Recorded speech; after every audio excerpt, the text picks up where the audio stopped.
I'm delighted to be joined by Michael Gove, Secretary of State for Levelling Up, the Tory MP for Surrey Heath. Boris Johnson's frenemy, I've got written down here, Mr Gove.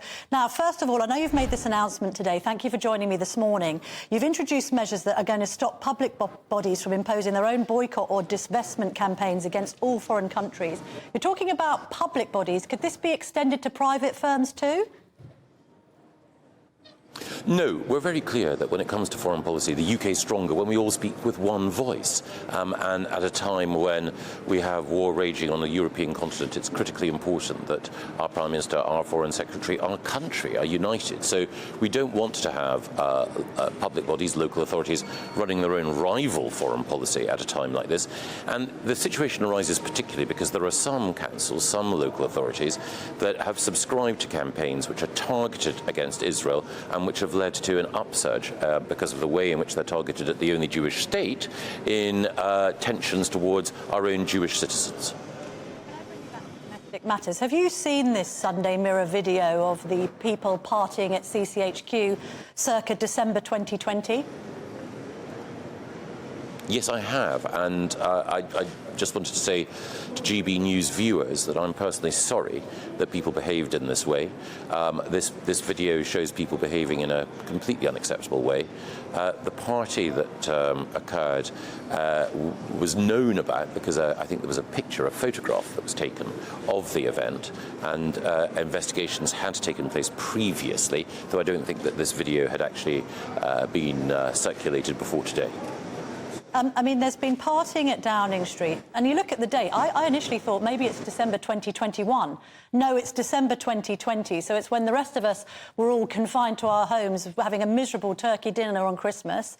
But you've got parties at Downing Street, parties at CCHQ. You were one of the most vociferous proponents of draconian COVID rules, and yet your own people couldn't follow them. It's an absolute disgrace, isn't it? Well, it's a great pity that people behaved in this way. You were absolutely right, particularly, as you quite rightly point out, when there was a significant curtailment of people's liberty. The reason why those steps were taken was to reduce the spread of the disease in order to make sure that the pressures on the NHS were manageable, in order to make sure that we could treat people who were very ill. So, again, the actions here are deeply distressing, and I can only apologise to people that individuals behaved in this way. My understanding is that there was an investigation into the party when the photograph emerged, and people were disciplined. Is that enough? Do you think the police should further investigate this and, indeed, your Conservative colleague Bernard Jenkin? We now find out from the Mail on Sunday that Mr Jenkin did attend a birthday drinks when the Deputy Speaker of the House of Commons had described it as a business meeting.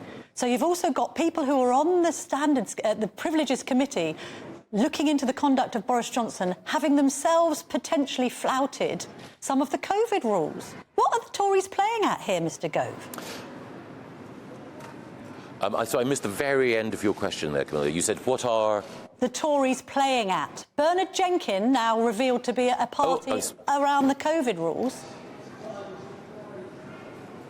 Well, again, I don't know the details. I've seen some of the allegations. But I think your earlier point, which is a very fair one, is should the police investigate? And again, my view, I'm very old-fashioned in this regard, is that judgments about what crimes should and should not be investigated should be made by the police themselves. And it's a bad thing if politicians tell the police that they should investigate this crime and not that crime. I'm sure they will look at whatever evidence is presented and then make a judgment about what the right course of action is.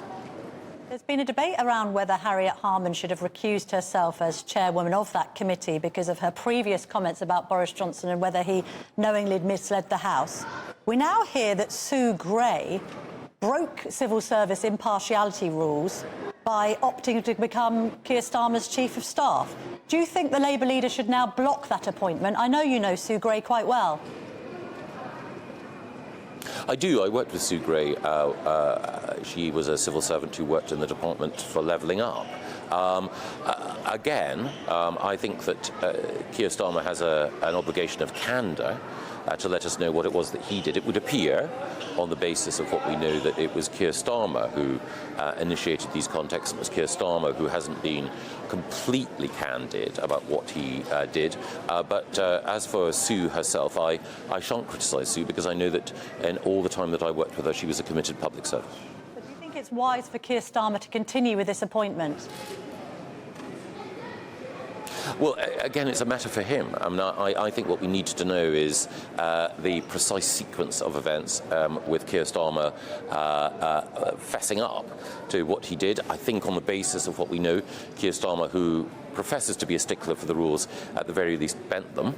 But again, in the case of the ultimate appointment, there are processes here, and I understand that those rules which determine whether or not this appointment can be taken up are being observed. But again, it's for Keir Starmer to answer. David Warburton's decision to stand down from Somerset and Frome, that's going to spark another by-election. So we've now got 4 by-elections facing Rishi Sunak. He was brought in to steady the ship, but the ship's sinking, isn't it, Mr Gove? No, we have 4 by-elections, and in those 4 by-elections, I'm confident that the Conservative message will prevail. Are you confident you're going to win them, though? In all of those 4 by-elections. Yes, what matters in those 4 by-elections are the 5 priorities that the Prime Minister has set out. We are the party that's committed, we are the government that is committed to halving inflation, to making sure that we reduce debt, that we grow the economy, that we cut NHS waiting lists, and also that we stop the boats. And but you're probably going to lose all of those by-elections. By-election or general election, the most important thing is the government delivering for you, and it's on that basis that I think that judgments will be made. So are you confident are you saying seriously that you're confident of winning all 4 by-elections, including Uxbridge and South Ruislip? They're all challenging, of course. No one would deny that any incumbent government, when it faces by-elections, will have a challenging time. But we have good candidates, and I believe that more importantly, we have the right message as a government, and on that basis, I'm looking forward to going out there, seeking to persuade every single person whom I talk to of the vital importance of keeping faith with a government that is determined to tackle the biggest challenge that we face at the moment, which is reducing inflation, and a government that is also laser-focused on improving our NHS and dealing with illegal migration. And the choice, of course, in the by-elections will be between us and Labour, as I pointed out earlier. Keir Starmer has significant questions to answer with regard to his adherence to the rules, but he also has bigger questions to answer with regard to his reckless commitment to borrow money in a way that would send the markets haywire. All right, it's not a party political broadcast, although I do appreciate that support for your own party's policies. Let's just talk about Boris Johnson. Back in 2016, you said he was not fit to be PM. Then recently you described him as a man of integrity. You said that he put the country first. As PM, he did a very good job. So were you right in 2016, or are you right now?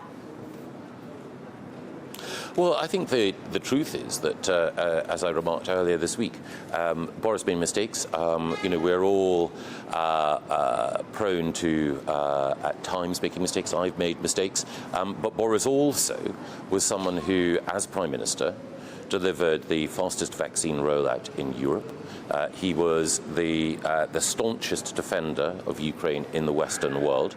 And Boris also, as we both know, after the parliamentary impasse that meant that the will of the people in that referendum had been frustrated, he was the person who got Brexit done. So I think that in weighing up Boris's contribution to public life, you need to both acknowledge the good as well as acknowledging the frailties. And that is I think the sort of rounded judgment that all of us would wish to have made about our own contribution.